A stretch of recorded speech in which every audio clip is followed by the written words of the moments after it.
இறைவனின் சாந்தியும் சமாதானமும் நம் அனைவரின் மீதும் என்றென்றும் நிலவட்டுமாக.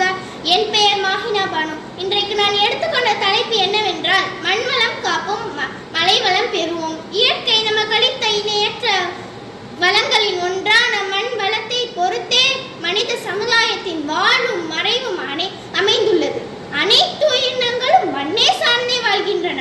உலகளவில் மண்வளம், மண் நலம் மற்றும் அதன் மேன்மையின் முக்கியத்துவத்தை உணர்ந்தும் வகையில் சர்வதேச மண் அறிவியல் கூட்டமைப்பு 2012ஆம் ஆண்டு முதல் ஆண்டுதோறும் டிசம்பர் 5ஆம் தேதி மண்வள நாள் கொண்டாடப்படும் என அறிவிப்பு செய்தி.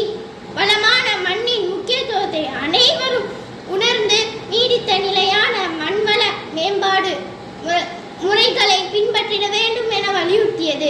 மண்வளம் என்பது பயிர் வளர்ச்சிக்கு தேவையான இன்றியமையாத 17 ஊட்டச்சத்துக்கள் மேன்மையான போதுமான அளவில் பயிர்கள் எடுத்துக்கொள்ளும் வகையில் இருப்பதாகும். தீவிர சாகுபடி விவசாயத்தின் அதிக விளைச்சலை பெற மண்ணிலிருந்து அதிக ஊட்டச்சத்துக்களை எடுத்துக்கொள்கிறது. மண்ணில் இருந்து எடுக்கப்படும் ஊட்டச்சத்துக்களை திரும்பவும் மண்ணிற்கு அளித்தால்தான் அந்த மண் வளம் குன்றாத மண்ணாகவும் பயிர் மகசூல் குறையாததாகவும் இருக்கும்.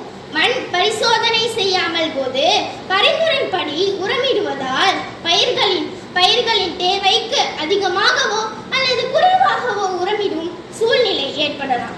இதனால் விவசாயிகளுக்கும்